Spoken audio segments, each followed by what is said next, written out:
जोगदन ज्ञानेश्वर मारुती जोगदन राहणार वरुड तालुका कळमनुरी जिल्हा हिंगोली।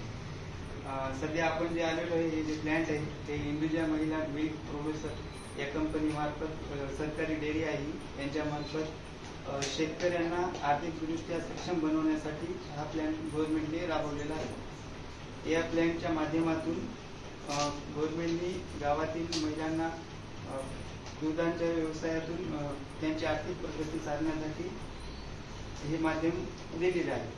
आता या माध्यमातून महिलांना या डेअरीचे महिला दूध आणून टाकतील त्यांना त्यांचे जे पेमेंट येणार त्यांच्या खात्यावर 10 दिवसाला ट्रान्सफर होणार।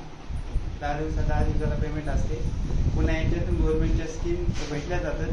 त्यांच्यामध्ये गव्हर्नमेंटकडून गाई म्हशी या फ्रीमध्ये वाटप केल्या जातात।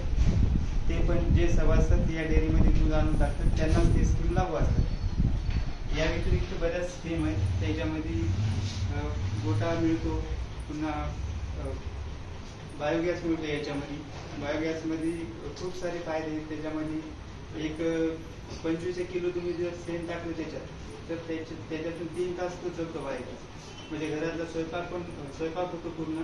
या व्यतिरिक्त त्यांच्यातून जो सार बाहेर निघतो तो सार तुम्हाला शेतीसाठी पण कामी येतो।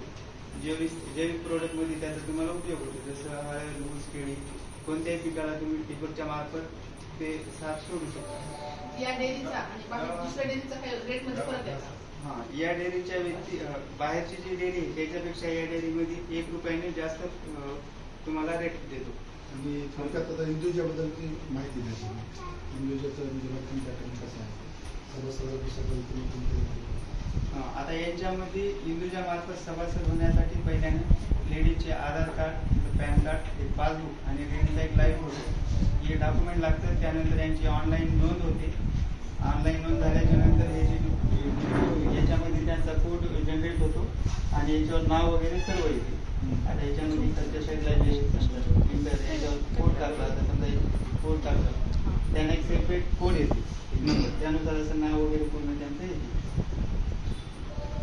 पूर्ण ऑनलाईन सिस्टम आहे। याच्यामध्ये प्रत्येक ज्यांचा कोड आला त्यांना एक ॲप येते कंपनीकडून, प्ले स्टोअरमधून हिंदुजा मिल्क म्हणून नावाचं ॲप घ्यायचं। त्याच्यामध्ये हे कोड आणि त्यांचा पासवर्ड टाकला त्यांची पूर्ण त्याच्यामध्ये डिटेल येते। रोजचा त्यांना रेट किती लागते, SNF फॅट किती लागणार, त्यांचं अमाऊंट किती झालं, 10 दिवसाला पेमेंट किती जनरेट झाले, ते पूर्ण डिजिटल सिस्टम आहे। ऑनलाईन त्यांना पूर्ण मेसेज संकलन केंद्रामध्ये रोज किती दूध संकलन होते? सध्या तर संकलन केंद्रामध्ये एका टायमाला दूध 80 लिटर पर्यंत येते।